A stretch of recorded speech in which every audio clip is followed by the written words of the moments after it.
So మనం ఇప్పుడున్నాము పిఠాపురంలో ఉన్నటువంటి కుంతి మాధవ స్వామి యొక్క దేవస్థానానికి ముందరైతే ఉన్నాము. మన వెనకాల కనబడుతున్నది ఆ దేవస్థానానికి సంబంధించినటువంటి ముఖద్వారము. ఈ దేవాలయం ఏదైతే ఉందో ఇది కృతయుగం నాటిదని పురాణాల ప్రకారం అయితే తెలుస్తుంది.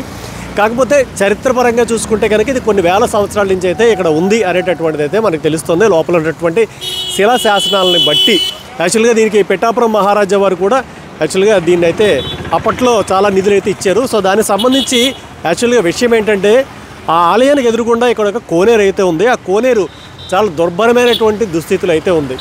ఈ కోనేరు నుంచే స్వామివారి యొక్క అభిషేకానికి కూడా నీరు తీసుకెళ్తూ ఉంటారు అని చెప్పేసి అయితే అంటున్నారు. అసలు ఆ కోనేరు యొక్క దుస్థితి ఒకసారి మనం చూద్దాం రండి.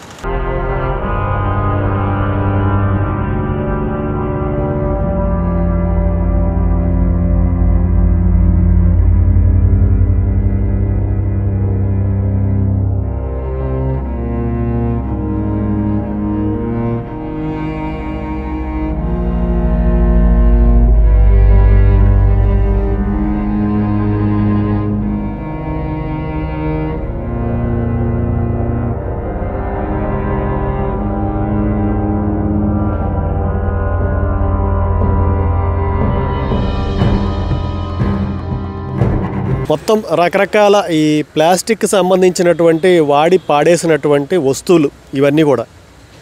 సో ఇవన్నీ మనం చూడొచ్చు. అలాగే ఈ పక్కన ఏవైతే ఉన్నాయో ఇదంతా కూడా ఆ ఆపోజిట్లో కొన్ని షాపులు ఉన్నాయి. ఈ చెక్కలు వీటిని తయారు చేసినటువంటి వాళ్ళు ఈ యొక్క ఆ వేస్ట్ అంతా కూడా ఇటువైపే పారవేస్తున్నారు. అదైతే కూడా మనకు క్లియర్గా చూడొచ్చు. ఇంకొంచెం ముందుకు వస్తే ఇందులో కూడా తాబేళ్ళు, పెద్ద పెద్ద చేపలు, అంటే ఎప్పటివరకు వాటిని పట్టించుకునే నాదులు లేక ఒక్కొక్క చేప తిమింగలంలో అయితే తయారైందని చెప్పి ఇక్కడ స్థానికులు అయితే చెప్తున్నారు. వెనకాల ఉన్నటువంటి కోనేరు ఏదైతే ఉందో యాక్చువల్గా స్వామివారికి కనుక ఈ ధనుర్మాసము అనేటటువంటిది చాలా పుణ్యమైనటువంటిది. స్వామివారికి ధనుర్మాసము, మాఘమాసము దాంట్లో యాక్చువల్గా వాళ్ళు చేసినటువంటి ఉత్సవాలు తెప్పోత్సవం ఒకటి జరుగుతుంది. అదైతే ఈ కోనేరులోనే చెయ్యాలి నిజానికి రూల్ ప్రకారము. బట్ ఈ కోనేరు యొక్క పరిస్థితి దుర్భరంగా ఉండబట్టి మేబీ తెప్పోత్సవం జరగట్లేదని ఇక్కడ స్థానికులు అంటున్నారు. అంతేకాకుండా మనకి ఈ వెనకాల ఇక్కడ ఒక మండపం కనబడుతుంది. సో స్వామివారి యొక్క కళ్యాణం కూడా ఈ మండపంలో చేసేవారట. ఇప్పుడు చేస్తున్నారో లేదో కూడా మనకు తెలియదు. ఒకసారి స్థానికులను అడుగుదాము. బట్ ఈ పరిస్థితుల్లో ఇక్కడ ఉన్నటువంటి ఈ కోనేరులో ఉన్నటువంటి నీటిని, అలాగే ఈ వెనకాల ఒక నుయ్యి ఉంది, ఆ నూతిలో ఉన్నటువంటి నీటిని కూడా స్వామివారికి అభిషేకం చేయడానికైతే ఉపయోగిస్తున్నారు అని అయితే చెప్తున్నారు. ఒకసారి ఆ నుయ్యి యొక్క పరిస్థితి కూడా ఒకసారి చూద్దామా. చూసారు కదా, యాక్చువల్గా దీన్ని ఏదో వాడడానికి ట్రై చేస్తున్నారు. ఈ నుయ్య మొత్తం ఈ నూతికి సంబంధించినటువంటి వరలన్నీ కూడా దాదాపుగా పాడైపోయి ఉన్నాయి. దగ్గరండి ఒకసారి ఈ నీరు కలర్ కూడా మారిపోయి ఒక దారుణమైనటువంటి నల్లటి రంగులోకి అయితే మారిపోయింది. ఇదే నీటిని వీళ్ళు యాక్చువల్గా స్వామివారి యొక్క అభిషేకానికి ఉపయోగిస్తున్నారు. మీరు దాంట్లో అయితే చూడొచ్చు ఏదో జెర్రో సంథింగ్ ఏదో ఒకటి చనిపోయి దాని యొక్క కళ్ళేబరం కూడా మనకి తేలతో కనబడుతూ ఉంది. సో మీరు స్పష్టంగా చూడొచ్చు ఒక జెర్రీ యొక్క కళ్ళేబరం, ఇది జెర్రో సంథింగ్ ఏదో ఒక కళ్ళేబరం అయితే మనకు కనబడుతుంది. ఈ నీటినే స్వామివారి యొక్క అభిషేకానికి అయితే వీళ్ళు ఉపయోగిస్తున్నారు. సో ఇక్కడ ఉన్నటువంటి పరిస్థితి అంటే కొన్ని వందల వేల ఎకరాలు ఒకప్పుడు మాన్యం కలిగినటువంటి కుంతి మాధవ స్వామి యొక్క దీనమైనటువంటి దయనీయమైనటువంటి పరిస్థితి. సో దీనికి సంబంధించినటువంటి వివరాలు ఒకసారి మన స్థానికులు అడిగి ఒకసారి మనం తెలుసుకుందాం. సో మనతోటి మాట్లాడడానికి ఈ యొక్క స్థానిక హిందూ ధార్మిక సంఘానికి సంబంధించినటువంటి నేతలు కూడా వచ్చారు. సో వీళ్ళని అడిగి అసలు ఏంటి ఈ కోనేరు పరిస్థితి, అసలు ఏం చర్యలు తీసుకుంటే బాగుంటుంది అనేటటువంటిది వాళ్ళ దగ్గర నుంచి ఒకసారి తెలుసుకుందాం. సార్ అసలు ఏంటి ఈ కోనేరు పరిస్థితి, ఎప్పటి నుంచి ఎలాగుంది, అసలు ఏంటి దీన్ని ఏం చేస్తే బాగుపడుతుంది ఈ కోనేరు? ఈ కుంతి మాధవ స్వామి కోనేరు అండి. ఇది ఒకప్పుడు అంగరంగ వైభవంగా వెలిగిన అత్యంత అద్భుతమైన కోనేరు అండి. ఇది ఇందులోనే కుంతి మాధవుడి యొక్క తెప్పోత్సవ కార్యక్రమాలు, అనేక హిందూ ధార్మిక కార్యక్రమాలు కూడా ఇక్కడే జరిగేవి. అలాగే స్వామివారికి ఇప్పటి నుంచి కాకుండా కొన్ని వందల సంవత్సరాల నుంచి కూడా ఇక్కడ ఒక బావి ఉంటుంది, స్వామివారి బావి. ఆ బావిలోనే కూడా వాటర్ తీసి స్వామివారికి తీసుకువెళ్ళే స్నానాదులకు కూడా ఆ నీళ్ళ వాడతారు. ఇప్పుడు ఉన్న పరిస్థితి బట్టి బావి కూడా పూర్తిగా కుళ్ళిపోయి ఉందండి. ఆ కుళ్ళిపోయి ఉండడంతో ఇప్పుడు ధనుర్మాసంలో మాత్రమే వాడుతున్నారు. ధనుర్మాసంలో వాడే నీళ్లు కూడా కుళ్ళిపోయిన వాటరే. అంటే దేవాలయాల పరిస్థితి ఎంత దారుణంగా ఉన్నదన్నది ఒకసారి గమనించుకోవాలి. ఈ కోనేరు ఏదైతే ఉందో దాన్ని తప్పకుండా మాడిఫై చేసి చక్కగా కోనేరు అంతని కూడా పరిశుభ్రత చేసి దీనికి ప్రభుత్వం ద్వారా మన దేవాలయం డబ్బు ఏదైతే ఉందో దాన్ని గ్రాండ్ కింద విడుదల చేసి ఈ కోనేరుని ఆధునీకరించాలి. ఆధునీకరించడం అంటే మళ్ళా ట్రాక్స్ పెట్టో లేకపోతే వాకింగ్ ట్రాక్ చేస్తాం, చుట్టూరు వాకింగ్ ట్రాక్ చేస్తాం, మధ్యలో కోనేరు రుజుతాం అనేది మహా తప్పు.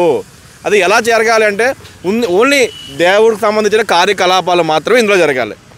కోనేరుని కోనేరులాగా ఉంచాలి తప్ప ఏదో మళ్ళీ ట్రాక్లు పెడతాం, అది వచ్చిన వాళ్ళందరికీ తెలంటే మందు బాబులకు నిలయం అయిపోతుంది.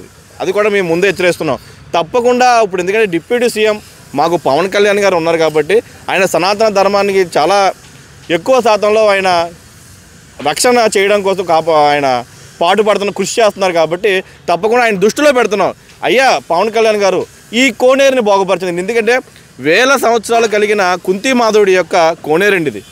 ఇక్కడే చూస్తున్నారైతే మీరు ఏదైతే మండపం చూస్తున్నారో అందులోనే స్వామివారి యొక్క కుంతిమాధవుడి యొక్క కళ్యాణం జరిగేది. కానీ నేడు పరిస్థితి చూస్తున్నట్లయితే కుళ్ళిపోయిన చెరువు, మందుబాబులకి నిలయం, అలాగే కుళ్ళిపోయిన ఏదైతే ఉందో చెరువులు ఆ బావుల నుంచి నీళ్లు తీసుకోలే ఆ స్వామివారికి స్నానం చేయడం అనేది నిజంగా ఒక హిందువుగా తట్టుకోలేక జీర్ణించుకోలేక ఉన్న పరిస్థితులు అయితే మాత్రం తప్పకుండా ఉన్నాయి. మీరైతే ఆధునీకరించాలని అయితే చెప్తున్నారు. యాక్చువల్గా ఈ కోనేరులోకి అంటే వాటర్ ఎలాగ వస్తుంది, అసలు ఇంట్లో ఎక్కడి నుంచి వస్తుంది అంటారు? మామూలుగా ఊరుతున్నట్టు అంటే బావిలాగా ఏమైనా అవుతుందా, లేకపోతే వేరే ఎక్కడి నుంచి అయినా దీనికి ఏమైనా కనెక్షన్ ఉందా? దీనికి ఏమైనా అంటే అండి ఇది కాలక్రమేణా ఒకప్పుడైతే ఇటువైపు అంతా కూడా పంట పొలాలండి.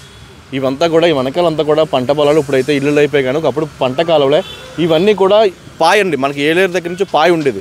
ఆ ఏలేరు దగ్గర నుంచి పాయ ఏదైతే ఉందో వాటర్ మనకి అటు వెనకాల నుంచి ఈ కోనేరులో చేరుకుని ఈ కోనేరు నుంచి ఏదైతే కొంచెం ఈ నిండిపోయిన వాటర్ ఉందో అటువైపు నుంచి వేరే పాయ ఉండేది. అలాగా పంట పొలాలకి వెళ్ళిపోయి సస్యశ్యామలంగా అత్యంత అద్భుతంగా ఒకప్పుడు వైభవంగా వెలిగిన కుంతిమాధవుడి యొక్క కోనేరు, దాన్ని ఈరోజు కూడా పునరుద్ధరించి ఏదైతే ఈరోజు తెల్లారుజామున 5 గంటలకి ఈ ధనుర్మాసంలో స్వామివారికి ఆ కుళ్ళిపోయిన బావుల నుంచి నీటి పట్టుకెళ్ళడం అనేది కూడా చాలా బాధాకరం.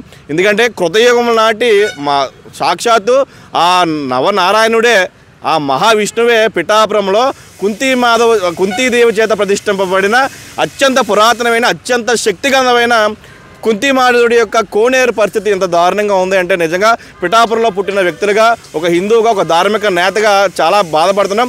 ఎంతమంది నాయకులు వచ్చినా ఏళ్ల తరబడి వందల సంవత్సరాల ఏళ్ల తరబడి ఎంతమంది నాయకులు వచ్చినా కూడా వాళ్ళు ఎప్పుడు కూడా దీన్ని పట్టించుకోవడం కాదు కదా, కనీసం ఇటువైపు కూడా చూడడం కూడా జరగలేదు. అయ్యా డిప్యూటీ సీఎం పవన్ కళ్యాణ్ గారు మిమ్మల్ని మేము అర్థిస్తున్నాం. ఎందుకంటే ఈ పిఠాపురాన్ని టెంపుల్ సిటీగా చేస్తారని చెప్పి మీరు మాట ఇచ్చారు.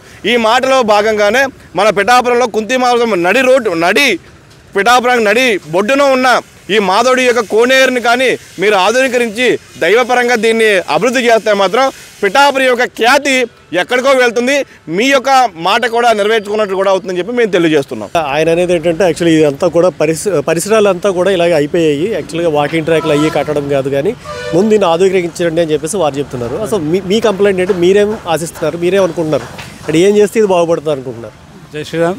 గత 10 సంవత్సరాల నుంచి కూడా కుంతిమాధవ కోనేరు ఈ అంత అధ్వాన స్థితిలోకి వెళ్ళిపోయింది. ఇది ఎటువంటి దైవ కార్యక్రమాలకి ఉపయోగపడకుండా పోయింది. ఎదురుగా ఉన్న షాపుల్లో ఏదైతే చెక్క షాపులు వర్క్ చేసుకుంటున్నారో వాళ్ళకి మాత్రం ఇది చక్కగా ఉపయోగపడుతుంది. వాళ్ళు మిగిలిన పొట్టు ఆ చెక్క ముక్కలన్నీ కూడా ఇందులోనే వేస్తున్నారు. అది ఎంత దారుణం అంటే చూడండి. మళ్ళీ చుట్టుపక్కల ఉన్న వాళ్ళు కూడా ఇది చెత్త వేసుకోవడానికి ఒక డంపులాగా దీన్ని వాడుతున్నారు కుంతిమాధవ కోనేరుని. కాబట్టి తప్పకుండా ప్రక్షాళన జరగాలి. ఎటువంటి కార్యక్రమాలు ఎలాంటి చెత్త కార్యక్రమాలు జరగకుండా ముందు భవిష్యత్తులో దీన్ని పునరుద్ధరిస్తే అటువంటి జరగకుండా తప్పకుండా చర్యలు తీసుకోవాలి. ధన్యవాదాలు. జై శ్రీరామ్. సనాతన ధర్మ పరిరక్షణ కోసం కంకణం కట్టుకున్నటువంటి డిప్యూటీ సీఎం పవన్ కళ్యాణ్ గారు ఒకసారి ఈ కోనేరు దుస్థితిని అయితే ఒకసారి చూడండి అని చెప్పి ఇక్కడ స్థానికులు అయితే మొరపెట్టుకుంటున్నారు. అంతేకాకుండా ఈ కోనేటి మధ్యలో మౌనంగా ఉండి ఇవన్నీ పరిశీలిస్తున్నటువంటి రామానుజాచార్యులు వారి నుంచి కూడా ఒక వినతి అయితే వినిపిస్తున్నట్టయితే అనిపిస్తుంది. అదేంటంటే ఈ యొక్క కోనేటితో ఉన్నటువంటి నీటితోటి స్వామివారికి అభిషేకం అయితే చేస్తున్నారు. కాబట్టి అందరికీ వరాలు ఇచ్చేటటువంటి ఆ స్వామిని ఈ యొక్క కోనేటి మురికి నీటి నుంచి ఆ బావి యొక్క మురికి నీటి నుంచి కాపాడి ఆయనకు కూడా శాప విమోచనం కలిగించాలి అని అయితే మొరపెట్టుకుంటున్నట్టయితే అనిపిస్తుంది. So this is Suryakundi from D5 with cameraman Tirumalesh.